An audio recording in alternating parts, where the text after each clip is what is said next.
গল্পের নাম নিশীথের অচেনা দুনিয়া। কলকাতার ব্যস্ততম এলাকায় এক সাধারণ পরিবারে বসবাস করত নিশীথ। দিনটা ছিল একেবারে সাধারণ, কিন্তু সন্ধ্যায় তার জীবন বদলে যাওয়ার এক অদ্ভুত চিঠি এল। চিঠির খামে লেখা ছিল, তোমার অতীতের ছায়া তোমার জন্য অপেক্ষা করছে। চিঠি খুলে নিশীথ দেখল একটি প্রাচীন মানচিত্র। মানচিত্রটি নির্দেশ করছিল এক দূরের স্থানের দিকে, যেখানে সে কখনো যায়নি। তার মনে কৌতূহল জাগল, এটা কে পাঠাল। পরের দিন সকালে নিশীথ তার বন্ধুকে এই চিঠি ও মানচিত্র দেখাল। তার বন্ধু অর্ণব বলল, এটা খুব রহস্যময়, আমাদের সেখানে যেতে হবে। তারা দুজনেই ঠিক করল মানচিত্র অনুসরণ করে সেই স্থানে যাবে। তারা প্রয়োজনীয় জিনিসপত্র গুছিয়ে নিল এবং রওনা দিল। মানচিত্রে দেখা গেল তাদের যেতে হবে এক গভীর জঙ্গলের মধ্যে, যেখানে অনেক বছর ধরে কেউ যায়নি। জঙ্গলে প্রবেশ করতেই তারা অদ্ভুত ঘটনার সম্মুখীন হতে লাগল। হঠাৎ তারা দেখল এক পুরনো মূর্তি, যার চোখ দুটি যেন তাদের দিকে তাকিয়েছিল। নিশীথ বলল, এটা কেমন জায়গা, আমরা কোথায় এসেছি? তারা আরও গভীরে প্রবেশ করল। হঠাৎ একটি বিশাল সাপ তাদের সামনে এসে দাঁড়াল। অর্ণব দ্রুত একটি লাঠি তুলে সাপটিকে ভয় দেখাল এবং সাপটি পালিয়ে গেল।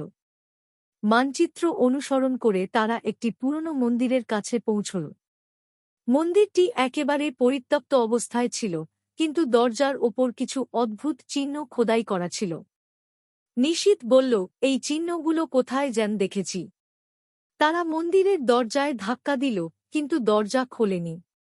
হঠাৎ নিশীথ একটি গোপন কাঁটাচাপড়া খুঁজে পেল, যা দরজাটি খুলে দিল। মন্দিরের ভেতরে ঢুকে তারা দেখল একটি বিশাল হলঘর। চারদিকে বিভিন্ন পুরনো মূর্তি এবং চিত্রকলা ছিল। হলঘরের মাঝখানে একটি ডেস্ক ছিল, যার ওপর একটি প্রাচীন বই এবং চিঠি পড়েছিল।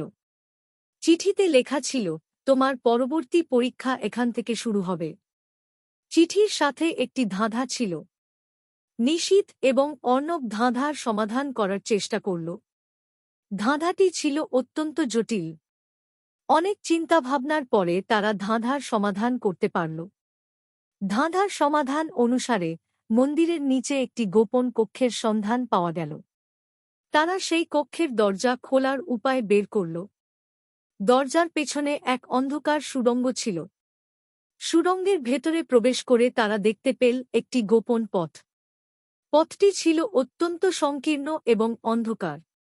তারা সতর্কভাবে এগিয়ে চলল। হঠাৎ নিশীথ একটি ফাঁদের মধ্যে পা দিল এবং একটি বিশাল পাথরের দরজা ধসে পড়ল। তারা কোনোমতে নিজেদের বাঁচাতে পারল। দরজাটি ছিল একটি গোপন কক্ষে যাওয়ার প্রবেশদ্বার। তারা দরজাটি খুলে ভিতরে প্রবেশ করল। কক্ষটি ছিল পুরনো এবং ধূলিমাখা। ভেতরে বিভিন্ন প্রাচীন জিনিসপত্র রাখা ছিল। কক্ষের এক কোণে একটি বট সিন্দুক ছিল, যার ওপর আরেকটি ধাঁধা খোদাই করা ছিল। নিশীথ এবং অর্ণব ধাঁধার সমাধান করতে শুরু করল।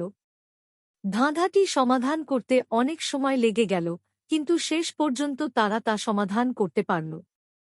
তারা সিন্দুকটি খুলল এবং দেখতে পেল একটি প্রাচীন পুঁথি। পুঁথিটির প্রথম পাতায় লেখা ছিল, তোমার অতীতের গল্প এখানে লুকিয়ে আছে। নিশীথ পুঁথিটি খুলল এবং পড়া শুরু করল। পুঁথির ভেতরে লেখা ছিল তার পূর্বপুরুষদের ইতিহাস। তার পরিবার এক প্রাচীন রাজার বংশধর, যার গোপন সম্পদ এই মন্দিরে লুকানো ছিল। পুঁথির তথ্য অনুযায়ী তাদের আরও একটি গোপন কক্ষের সন্ধান করতে হবে। সেই কক্ষে সম্পদ লুকানো ছিল। নিশীথ এবং অর্ণব সেই কক্ষের সন্ধান করতে লাগল। তারা পুঁথির নির্দেশনা অনুসারে মন্দিরের আরও গভীরে প্রবেশ করল। হঠাৎ তারা দেখতে পেল একটি গোপন দরজা। দরজাটি খুলতে গিয়ে তারা আরও একটি ধাঁধার সম্মুখীন হল। এই ধাঁধাটি আরও জটিল ছিল। নিশীথ এবং অর্ণব ধাঁধার সমাধান করতে শুরু করল। অনেক সময় পর তারা ধাঁধার সমাধান করতে পারল এবং দরজাটি খুলে ভিতরে প্রবেশ করল। কক্ষটির ভেতরে একটি বিশাল মুকুট রাখা ছিল, যা সোনা এবং রত্ন দিয়ে মোড়ানো। মুকুটটি তাদের বংশের গোপন সম্পদ ছিল। নিশীথ মুকুটটি হাতে নিয়ে অনুভব করল, তার পূর্বপুরুষদের আধ্যাত্মিক শক্তি তার মধ্যে প্রবাহিত হচ্ছে। নিশীথ এবং অর্ণব মুকুট নিয়ে গ্রামে ফিরে আসে। গ্রামের মানুষ তাদের অভ্যর্থনা জানায় এবং নিশীথকে গ্রামের নেতা হিসেবে স্বীকৃতি দেয়। মুকুটের শক্তি গ্রামে সমৃদ্ধি এবং শান্তি নিয়ে আসে। নিশীথ এবং অর্ণব মুকুটের শক্তি সঠিকভাবে ব্যবহার করে গ্রামে অনেক উন্নতি আনে।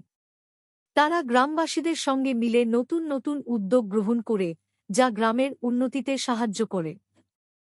নিশীথ মুকুটটির সঠিক রক্ষণা এবং ব্যবহারের প্রতিজ্ঞা করে। সে জানে এই মুকুট গ্রামে শান্তি এবং সমৃদ্ধি নিয়ে এসেছে এবং তা সঠিকভাবে রক্ষা করা প্রয়োজন। বছর কেটে যায়। নিশীথ বৃদ্ধ হয়ে যায়, কিন্তু তার কাজ এবং মুকুটের গল্প আজও গ্রামের মানুষের মধ্যে জীবিত।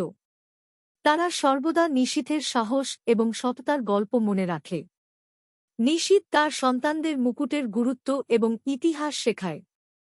তার সন্তান এবং নাতিনাতনীরা এই মুকুটের সঠিক রক্ষণা এবং ব্যবহারের প্রতিজ্ঞা করে। গ্রামের নতুন প্রজন্ম মুকুটের গল্প থেকে প্রেরণা নিয়ে নিজেদের জীবনকে আরও ভালোভাবে গড়ে তোলে। তারা নিশীথের নামে একটি মন্দির নির্মাণ করে এবং তার সেবায় নিজেকে নিয়োজিত করে। নিশীথের মৃত্যুর পরে গ্রামের মানুষ মুকুটটিকে একটি নিরাপদ স্থানে রাখে এবং প্রতিজ্ঞা করে যে তারা সর্বদা এটিকে সঠিকভাবে ব্যবহার করবে।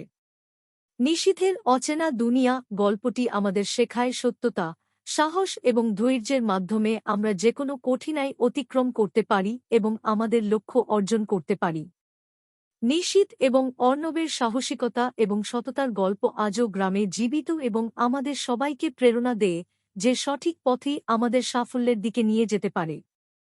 এরকম আরও অনন্য এবং উত্তেজনাপূর্ণ গল্প শোনা যাবে সুনেহরি কাহানিয়া চ্যানেলে। প্রতিটি গল্পে আপনি নতুন চরিত্র, নতুন জায়গা এবং অনন্য গোপনীয়তা দেখতে এবং শুনতে পাবেন। তাই সাথেই থাকুন আর শুনতে থাকুন সুনেহরি কাহানিয়া।